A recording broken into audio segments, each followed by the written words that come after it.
Good morning students. Last video में हमने Newton's first law of motion पढ़ा था। आज हम Newton second law of motion करने वाले हैं। सो कॉपी पेंसिल लेके अच्छे से वीडियो को वॉच कीजिए, नोट्स बनाइए।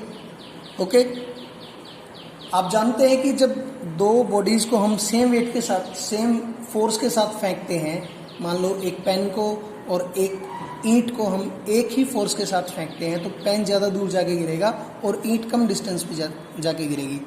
इसके पीछे रीज़न है बच्चों, सेकंड लॉ ऑफ मोशन क्या कह रहा है कि जिसका मास कम होगा वो मोशन ज़्यादा दूर तक करेगी, उसका मोमेंटम दोनों का सेम रहेगा। देखो मोमेंटम क्या था, P is equal to m into v, momentum equal to mass into velocity.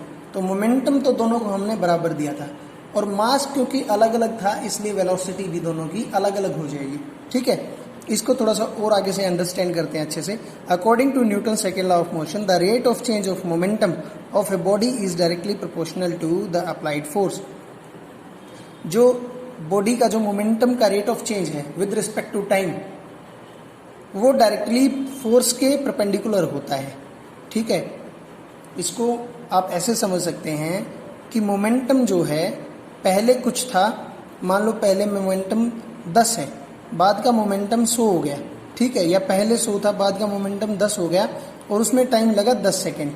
ठीक है, तो मोमेंटम कितना चेंज हुआ, 90, 100 माइनस 10 बराबर 90, और टाइम कितना लिया, 90 डिवाइडेड बाई 10। इसको बोलेंगे हम फोर्स। ठीक है, consider a body of mass m having an initial, एक बॉडी है जिसका मास m है और उसकी इनिशियल वेलोसिटी u है। तो हमें पता है मोमेंटम होता है मास इंटू वेलोसिटी, तो उसका इनिशियल मोमेंटम हो गया mu।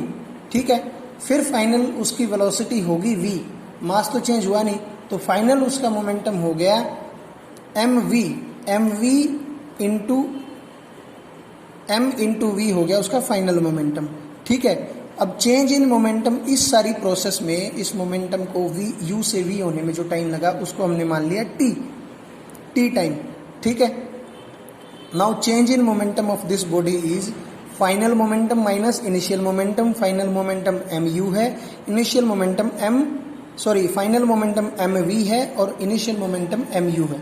ठीक है, और टाइम टेकन t है, इसलिए according to Newton second law of motion F is directly proportional to mv minus mu divided by t। यहाँ से m को कॉमन ले लेंगे, F directly proportional to m into v minus u by t। अब बच्चों v minus u, v और u दोनों की दोनों वेलोसिटी हैं, मतलब वेलोसिटी डिवाइडेड बाई टाइम का मतलब होता है बच्चों एक्सेलरेशन। एक्सेलरेशन की डेफिनेशन क्या होती है आपको पता होगा, the rate of change of velocity with respect to time. Velocity में चेंज होना with respect to time is acceleration.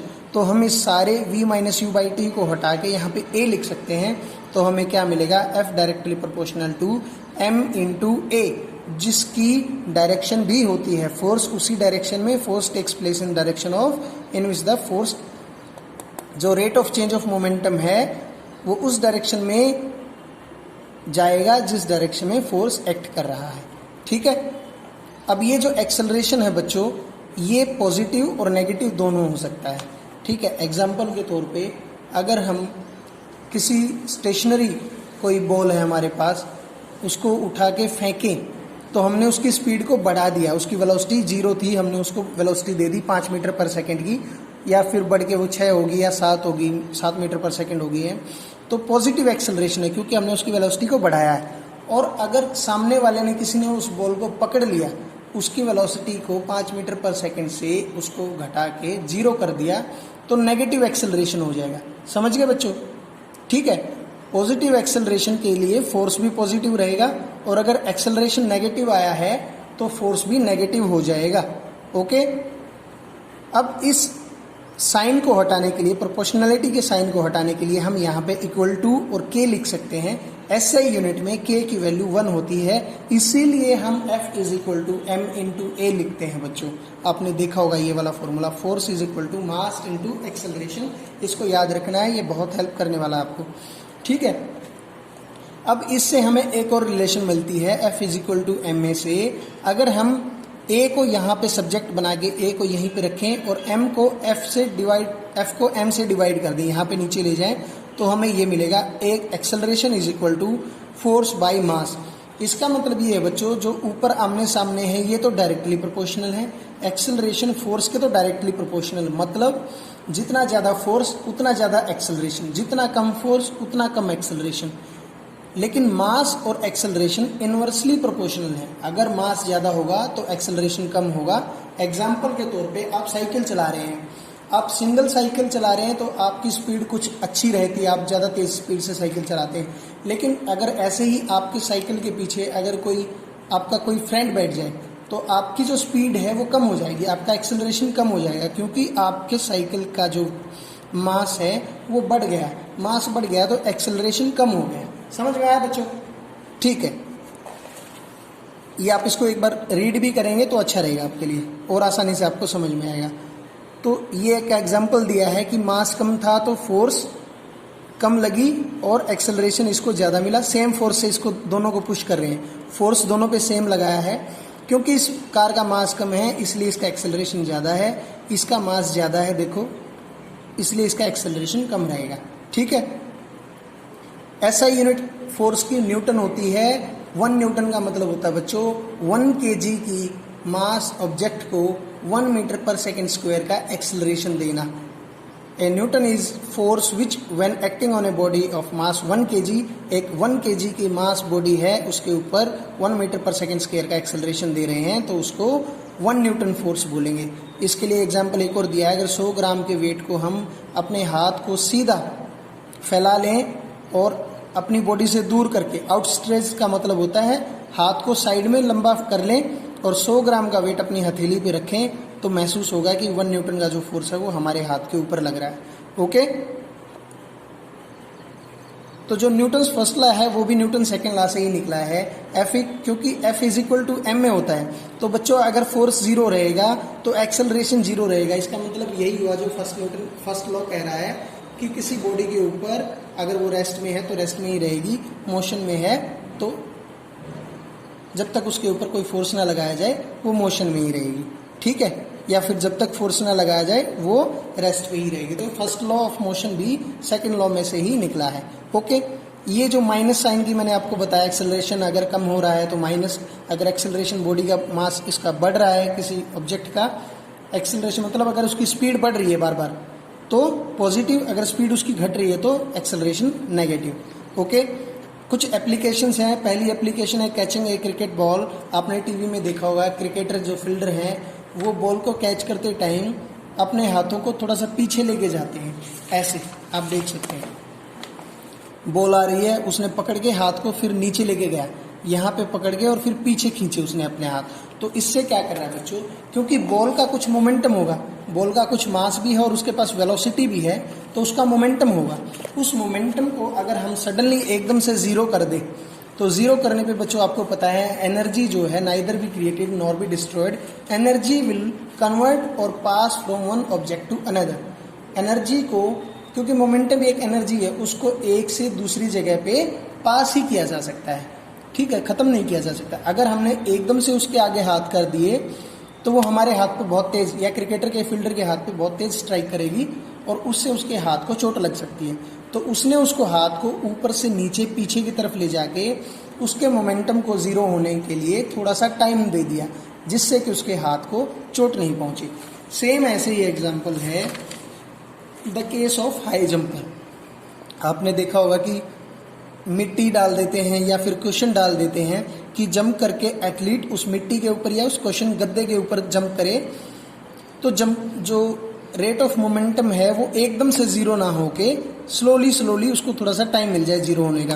क्योंकि जैसे वो उस क्वेश्चन के ऊपर पड़ते हैं तो क्वेश्चन थोड़ा सा दब जाता है, जैसे इस केस में हुआ, पीछे चला गया तो क्वेश्चन भी नीचे दब जाएगा और एकदम से मोमेंटम जीरो नहीं होगा। अगर एकदम से मोमेंटम जीरो होगा तो इनको चोट लग जाएगी।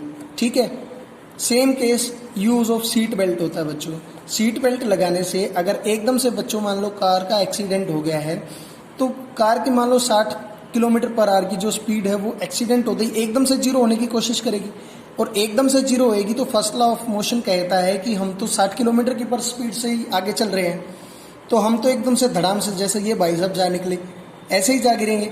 लेकिन अगर सीट बेल्ट हमने यूज़ करी होगी तो हमारा जो rate of change of momentum है उसको ज़ीरो होने में थोड़ा सा टाइम मिल जाएगा और हमें कम इंजरी होगी, इसीलिए सीट बेल्ट लगाई जाती है।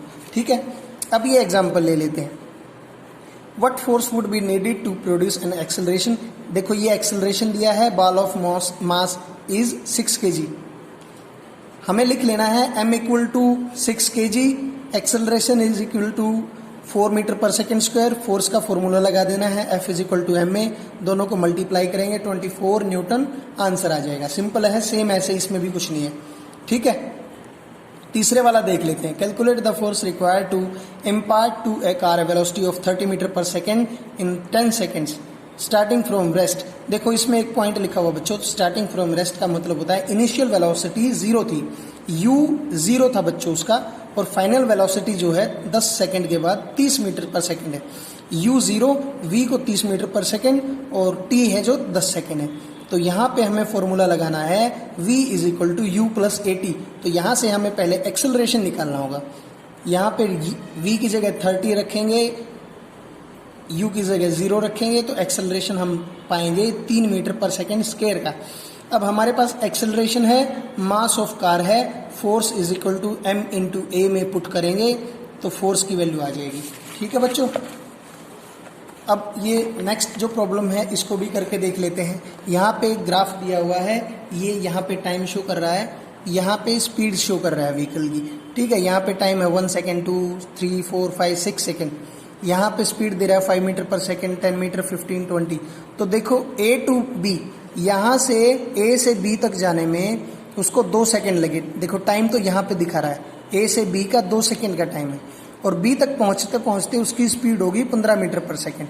फिर 2 सेकेंड से लेके 5 सेकेंड तक उसकी स्पीड यही मेंटेन रही 15 मीटर पर सेकेंड की, और उसके बाद उसकी स्पीड घट के 0 पे आ गई, D पे आ गई वापस फिर से, और कितनी देर में? 1 सेकेंड में। 5 से 6 सेकेंड के बीच में 1 सेकेंड का टाइम है।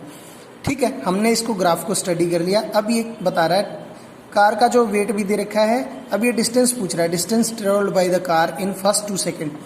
पहली 2 सेकेंड में कितना डिस्टेंस उसने ट्रेवल किया, तो हम इस ग्राफ से, इस चार्ट से, इस जो एरिया है इससे पता करेंगे कितना डिस्टेंस उसने कवर किया। Area under the triangle ABN2। ठीक है, ट्राइंगल का एरिया कैसे निकालते हैं? 1/2 इंटू बेस इंटू हाइट। तो देखो 1/2 इंटू बेस कितना है? 2, और ये हाइट कितनी है? 15। इनको रखेंगे, वैल्यू आ गई 15 मीटर। तो पहली 2 सेकेंड में 15 मीटर चला। आप वैसे भी देख सकते हैं जब 2 सेकेंड का टाइम हुआ तो वो 15 के ऊपर पहुंची हुई है। ठीक है, तो 15 मीटर पर सेकेंड के हिसाब से वो 2 सेकेंड में 15 मीटर चल चुकी है। ठीक है, अब सेकंड क्वेश्चन है, what is the breaking force applied at end of 5 second to bring the car to stop within 1 second. मैंने आपको बताया था कि एक्सेलरेशन नेगेटिव भी हो सकता है। अब ये वही केस है, क्योंकि कार की स्पीड 15 मीटर पर सेकेंड है, उसको एकदम से फिर से 0 पे लेके आना है, मतलब एक्सेलरेशन नेगेटिव होगा, और जो ब्रेकिंग फोर्स है बच्चों वो भी नेगेटिव ही होता है। तो आप चेक करेंगे, आंसर भी नेगेटिव में आएगा। Okay, acceleration in last 1 second CD में देखेंगे एक्सेलरेशन क्या आया, स्लोप ऑफ लाइन DD, इसको चेक करेंगे तो 15 मीटर के हिसाब से 15 मीटर पर सेकेंड का जो एकदम से 0 हो गया, कितनी देर में? 1 सेकेंड में। 15 मीटर पर सेकेंड की स्पीड थी, 1 सेकेंड में 0 होगी, तो एक्सेलरेशन कितना आया? 15 मीटर पर सेकेंड स्क्वायर। और क्योंकि एक्सेलरेशन प्लस से 0 हो रहा है, इसलिए हम इसको नेगेटिव में यूज करेंगे। ठीक है, ये आप लाइन एक बार रीड करें, we will find the speed of car is decreasing, इसलिए acceleration is negative and we will use a minus sign.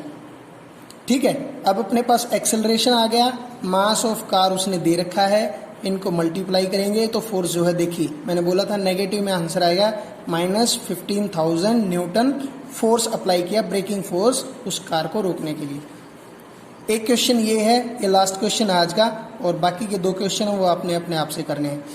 A truck starts from rest and rolls down a hill. एक truck हिल से start हुआ और चलना शुरू हुआ एक constant acceleration के साथ। इसने 400 मीटर का डिस्टेंस ट्रेवल किया 20 सेकेंड में। इसका एक्सेलरेशन अपने को निकालना है और फोर्स निकालनी है, इसकी कितनी फोर्स लग रही है इसके ऊपर। अगर इसका मास 7 मीट्रिक टन है, ठीक है, 7 मीट्रिक टन का मतलब होता है बच्चों 1 मीट्रिक टन में 1000 kg होते हैं।